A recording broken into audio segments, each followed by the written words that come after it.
Assalamu alaikum, dear viewers. So here I am continuing the circuit theory. So पिछले time बेटा मैंने आपको series और पैरेलल कॉम्बिनेशन के बारे में बताया एंड सीरीज कॉम्बिनेशन में मैंने एक रूल आपको समझाया था that is known as voltage dividing rule and parallel combination में मैंने आपको करंट डिवाइडिंग रूल बताया था। सो करंट डिवाइडिंग रूल को अगर मान लो मैंने उस टाइम आपको दो रेजिस्टर्स का दिखाया था but you can also do it for three और मोर देन थ्री रेजिस्टर्स। तो एक जनरल फॉर्मूला मैं आपको बता सकता हूं like you have suppose three resistors, okay, they are connected in parallel.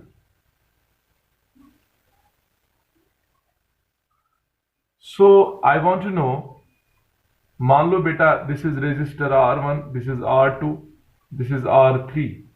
So suppose I1 is the current going through R1, I2 is the current going through R2, and I3 is the current going through R3, and I is the current withdrawn from the cell. Now my question is, what is the current going through R1, what is the current going through R2, and what is the amount of current which is going through R3? तो मैंने एक general formula मैं आपको बताना चाहता हूं। सो वो ये है, अगर आप I1 देखना चाहते हो, if you want to know what is the current going through R1, तो आप क्या करोगे बेटा, आप यहां पर ऐसे लिखोगे, R1 का निकालना है ना, तो आप उसका रेसिप्रोकल ले लो, reciprocal of that resistance divided by sum of the reciprocal of individual resistances, 1 by R1 plus 1 by R2 plus 1 by R3. So this is how you can determine the current through each resistor. तो ये भी एक formula है, पिछले time मैंने दो के लिए बताया था, current going through any path is equal to resistance of the opposite branch divided by sum of the resistances. लेकिन अगर तीन या तीन से ज्यादा हो तो ये फॉर्मूला ज्यादा कन्वीनियंट रहती है। So if you want to know the current through any resistor से R1, तो उस R1 का क्या लोगे आप, रेसिप्रोकल, डिवाइड क्या करोगे, sum of the reciprocal of all the resistances. So similarly अगर आपको I2 निकालना है, what is the current going through R2 equal to sum reciprocal of R2, 1 by R2 divided by sum of the individual resistances, 1 by R1 plus 1 by R2 plus 1 by R3. Is that clear? अच्छा, what will be the current going through R3 equal to 1 by R3 divided by 1 by R1 plus 1 by R2 plus 1 by R3. So this is how you can determine the current through each resistor. So अगर आपके पास चार है तो do the same thing, 1 by R1 नीचे क्या आएगा, 1 by R1 plus 1 by R2 plus 1 by R3 plus 1 by R4. So this formula is more convenient for higher number of resistors. दो के लिए मैंने बताया था, you should not forget that formula. अगर दो है तो क्या करोगे बेटा, से R1 R2. Now what will be the current going through R1 equal to I1 किसके बराबर आएगा, उल्टा, इसका opposite resistance divided by sum of the resistances multiply by total current. और यहां पे भी क्या आएगा, इसका total, that is multiply by I is the total current. यहां पर भी मल्टीप्लाइंग फैक्टर ऑफ व्हाट, ये किसका फ्रैक्शन है, टोटल का है ना, सो ऐसे यहां पे भी मल्टीप्लाई बाय I। सो ऐसे अगर यहां I2 निकालना था दो में तो क्या करते थे, उसका opposite, resistance of the opposite branch divide by sum of the resistances multiply by total current. So अब मैं एक जनरल कोई एक क्वेश्चन सिंपल सा लूंगा जिसमें मैं ये वाला रूल अप्लाई करूंगा, ठीक है बेटा। So listen,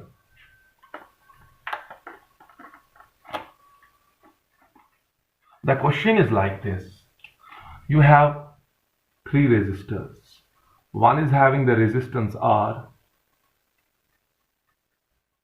second one is having the resistance 2R, third one is having the resistance 4R. Okay, using this same formula, I want to know how much is the current. Say, suppose I1 is the current going through R, I2 is the current going through 2R, I3 is the current going through R, for this 4R, and suppose I is the current withdrawn from the cell. So now how will you find out I1, I2 and I3? तो क्या मैंने बताया, जिस arm के through, जिस resistor के through आप current निकालना चाहते हो, तो आप उस रेजिस्टर का रेसिप्रोकल ले लो. So what you will write here, 1 by R divided by sum of the reciprocal of individual resistances. What is that? 1 by R plus 1 by 2R, yes, plus 1 by 4R. ठीक है बेटा? So this will be the current going through, yes, this R. तो आप क्या कर सकते हो बेटा, 1 by R ऐसे ही रखो और मल्टीप्लाई क्या करना है, टोटल करंट से, दैट इज I. नाउ हमें देखना है टोटल करंट में से कितना फ्रैक्शन यहां से जाएगा, डिवाइडेड बाय, बेटा नीचे हम 1 by R कॉमन निकाल सकते हैं, अंदर क्या बचेगा, 1 प्लस 1 by 2 प्लस 1 by 4. तो बेटा क्या होगा, this into I, this 1 by R and this 1 by R will cancel out. तो बेटा I1 किसके बराबर आ गया, solve this, it will B 3 by 2, I divided by 3 by 2 plus 1 by 4. How much is that? 3 4s are 12, 12 plus 2 is 14. So it will be 8 by 14 times I. I will further solve it. 2 4s are 8, 2 7s are 14. So I1 जो है, current जो R के through निकल रही है, that is 4 by 7 of I. तो इतनी current यहां से जा रही है. Now, how will you find out the current going through 2R? क्या बोला मैंने, फॉर्मूला क्या है, I2 will be equal to, जिसके थ्रू निकालनी है उस रेजिस्टर का रेसिप्रोकल ले लो, whole divide sum of the reciprocal of individual resistances. तो क्या लिखोगे बेटा, 1 by 2R whole divided by 1 by R plus 1 by 2R plus 1 by 4R, लेकिन किसका fraction, multiply by what, total current. So ये नीचे वाला जो है वो ऑलरेडी हमें कितना आया है, yes, it will be like this, 1 by 2R, बेटा ऐसे रखेंगे, नीचे क्या कॉमन निकालेंगे, 1 by R, अंदर क्या बचेगा, 1 plus 1 by 2, that is 3 by 2 plus 1 by 4 multiply by I. So 1 by R, this 1 by R will cancel out. तो यहां क्या आंसर आएगा बेटा, 2 4s are 8, 8 4 3s are 12, 12 plus 2 is 14. सो यहां कितना आएगा, 14 by 8, यानी कि 8 by 2 into 14 times I. You can solve it, खुद भी आप ये सॉल्व कर सकते हो. 2 2s are 4, 2 7s are 14. सो यहां से कितनी करंट जाएगी, 2 by 7 times I. तो I3 कैसे निकलेगा, I3 के दो मेथड्स हैं अब निकालने के लिए, एक तो ये फॉर्मूला, दूसरा सीधे I जो यहां सेल से करंट निकली वो है ना बराबर I1 plus I2 plus I3. I1 I2 निकला है तो I3 आप निकाल सकते हो. So you can find out I3, it will be equal to I minus I1 minus I2. So this is how you can solve these questions using current dividing rule. ठीक है बेटा. सो इसमें ऐसे क्वेश्चंस आपको आ सकते हैं, लेकिन ये आपको पता है पैरेलल में वोल्टेज डिवाइड नहीं होगा. सो अगर cell potential difference V provide कर रही है, so what will be the potential difference across this V. What will be the potential difference across this resistor, same V. What will be the potential difference across this resistor? It will be same as V. Is that clear? So ये था बेटा current dividing rule.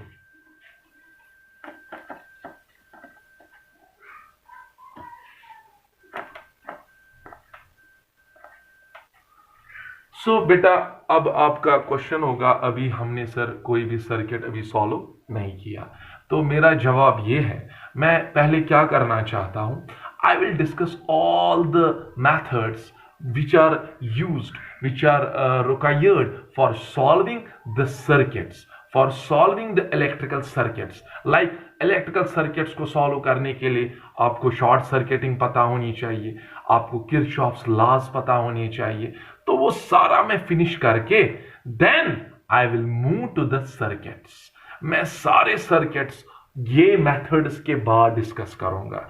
The answer, the reason is quite simple. मैं ऐसा क्यों कर रहा हूं, क्योंकि किसी भी सर्किट में कभी एक मेथड आसान होता है या कभी दूसरा मेथड आसान होता है। So you must be sound, you must be well aware about all the methods which are used while discussing, while solving the circuits. So इसीलिए मैंने ये डिसाइड किया that I will discuss the methods, I will discuss those laws which are used in solving the electrical circuits.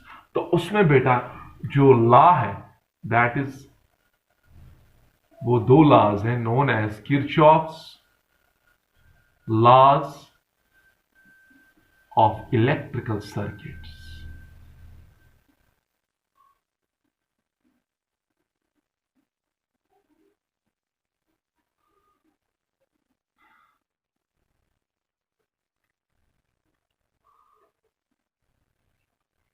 So Kirchhoff's जो laws हैं, actually electrical circuits में in laws की बहुत ज्यादा अहमियत है। इन लॉज से हमारे पास कैसा भी जंक्शन हो, कैसा भी सर्किट हो, उसमें किसी भी आर्म के थ्रू आपको वोल्टेज या करंट निकालनी हो तो इन लॉज की हेल्प से हम वहां वो सॉल्व कर सकते हैं। So they are much more useful in finding the और in solving the complex electrical circuits. So ये जो किरचॉफ्स लॉज हैं, इनमें पहला जो लॉ जो है that is known as Kirchhoff's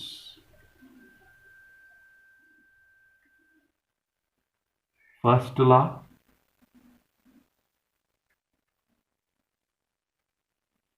या किरचॉफ्स, इसका दूसरा नाम जंक्शन रूल,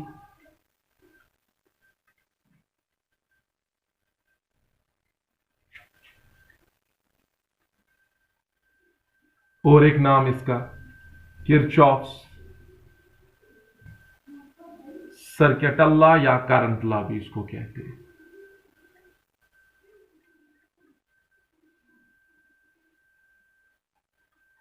ठीक है बेटा, इन ऐसे भी KCL। सो इसके कुछ फर्स्ट लॉ के कुछ नाम है, Kirchhoff's first law, you can call it as Kirchhoff's junction rule, you can also call it as Kirchhoff's circuital law, KCL, और Kirchhoff's this current law। और दूसरा लॉ जो है बेटा that is known as Kirchhoff's second law जो है, it is second, it is also known as Kirchhoff's voltage law।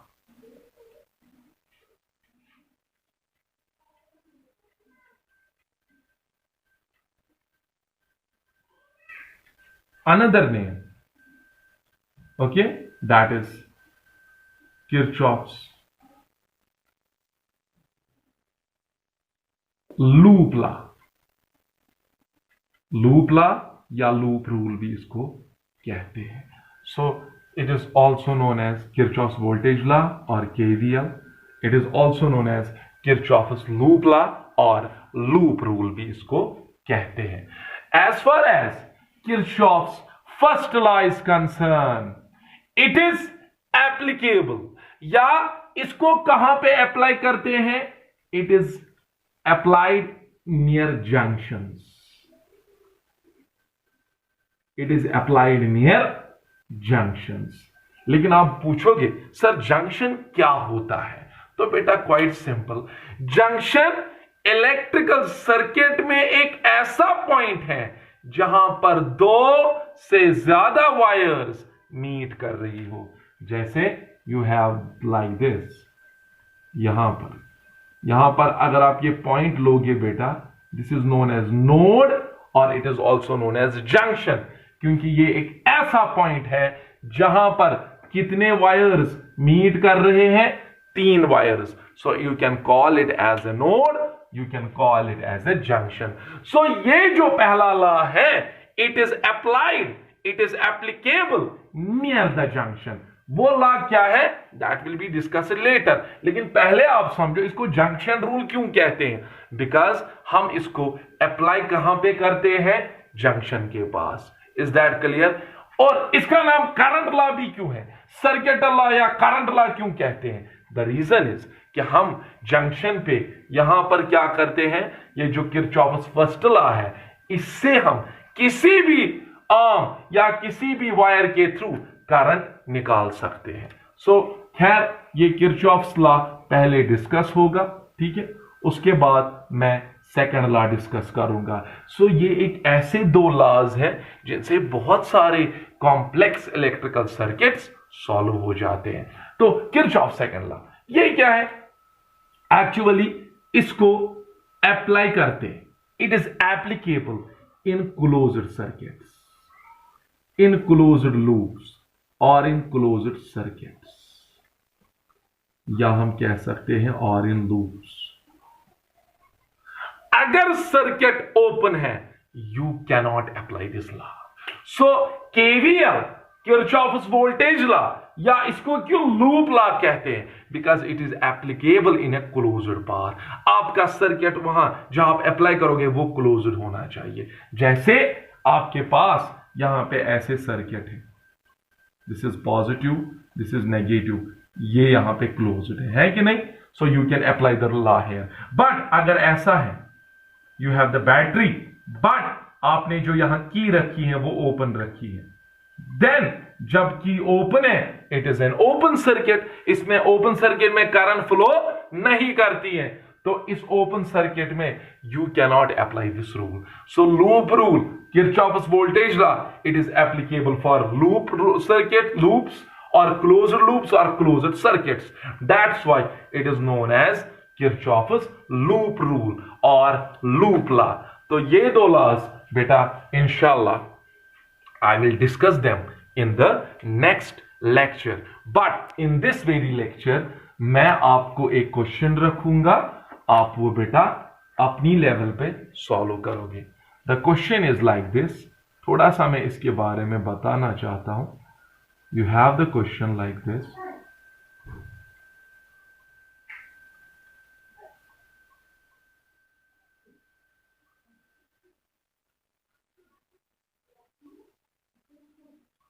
positive terminal, negative terminal. Now first of all, this is 4 ohm, this is 4 ohm, this is 1 ohm. Now you know from the, this is the battery, positive से current निकलेगी ना I, but यहाँ पे junction है, तो यहाँ पर current divide होगी because there is more than one path. So यहां से मान लो I1 करंट जा रही है और यहां से मान लो I2 करंट जा रही है. बट यू नो अगर आप देखोगे इस पाथ और इस पाथ की रेजिस्टेंस इक्वल है, so current will get divided but equally. बताया था ना मैंने, अगर 2 पाथ्स की रेजिस्टेंस सेम है, so then current will get divided equally. तो यहां से कितनी करंट फ्लो होगी, I/2. यहां से भी बेटा कितनी करंट फ्लो होगी, I/2. नाउ मान लो ये जो वोल्टेज हमने पोटेंशियल डिफरेंस जो ये दे रहा है, that is 4 volt. The question is find the current flowing through 1 ohm resistor.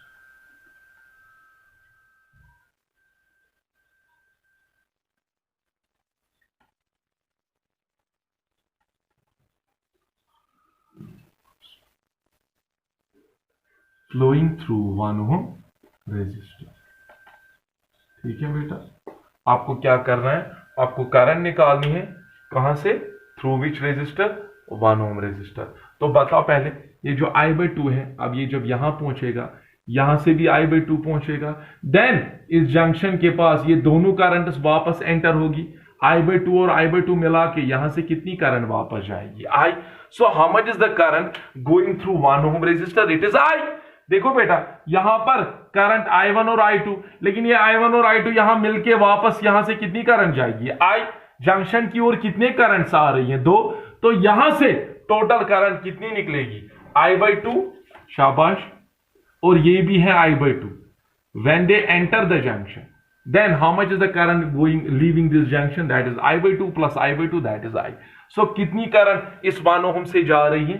It is, शाबाश, I. So ये I निकालने के लिए आप क्या करोगे? You better know. So आपको क्या करना है? आपको देखना है कि ये दो जो है they are in parallel, okay. Then उन दो के बदले बेटा आप एक ही रेजिस्टर लगाओगे, फिर उसको वो जो रेजिस्टर है वो इसके साथ सीरीज में है। Then you know current withdrawn from the battery which is known as I किसके बराबर होगा? Potential difference divided by equivalent resistance. So आपको ये आर इक्विवेलेंट निकालना है। V आपको पता है। आर इक्विवेलेंट कैसे निकालोगे? पहले ये दो पैरेलल में बेटा, तो इन दो के बदले एक रेजिस्टर लगाओगे, फिर वो एक रेजिस्टर इसके साथ सीरीज में है। सो सॉल्व दिस। सो इंशाल्लाह next lecture will be based on Kirchhoff's first law. Thank you so much. अस्सलाम वालेकुम।